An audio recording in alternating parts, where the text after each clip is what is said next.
मग हे तारखेसाठी आंदोलन होतं का? आता सोशल मीडियाच्या माध्यमातून बच्चू कडू मॅनेज झाले अशा भरपूर कमेंट यायला लागल्या. वर यावर पत्रकार परिषद बच्चू कडू बोलले की हा भाजपचा डाव. म्हणजे गुवाहाटीला एका फोनवर फडणवीस म्हणे का बच्चू कडू एका फोनवर आमच्याकडे आले गुवाहाटीला व ते म्हणता की भाजपचा डाव. म्हणजे शेतकऱ्याला नेमकं येड्यात काढता का काय काढता? त्यानंतर बच्चू कडू खूप चांगले आहे, बच्चू कडू मॅनेज नाही झाले. आता त्यांची वकिली वेगवेगळे चॅनल करायला लागले. कराळे सरांनी सुद्धा बच्चू कडूची मुलाखत घेतली व लोकांना लहान पोरांसारखं समजून सांगायला लागले की अशी माफी तशी माफी. दादा मला सांगा काय वाटतं, बच्चू भाऊ मॅनेज झाले अशा सोशल मीडिया असेल फेसबुक यूट्यूब व्हॉट्सअप याच्यामध्ये मीडियामध्ये मोठा पाऊस पडतोय कमेंटचा की बच्चू भाऊ मॅनेज झाले व बच्चू भाऊ म्हणता की हा भाजपचा डाव.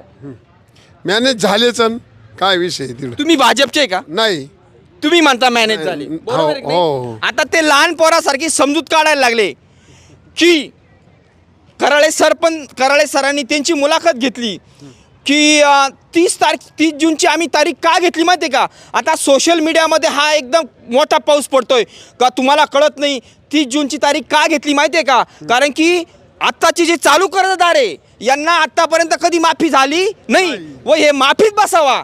मला एक सांगा, ऑलरेडी सगळ्यांनी बँक थकून टाकलेली आहे.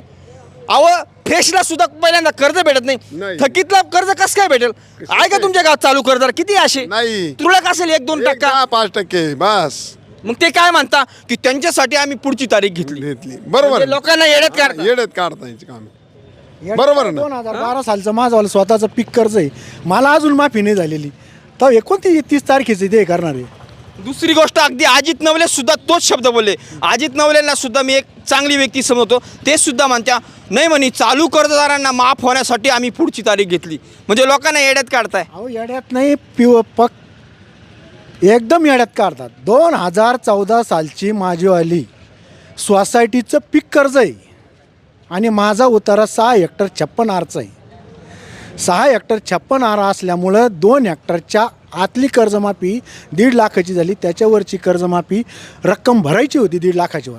आमच्याकडनं भरले नाही. दुसरी गोष्ट आता ते म्हणे 30 जून नंतर जर सरकारने जर कर्जमाफी नाही दिली समजा तर आम्ही आंदोलन असं करू.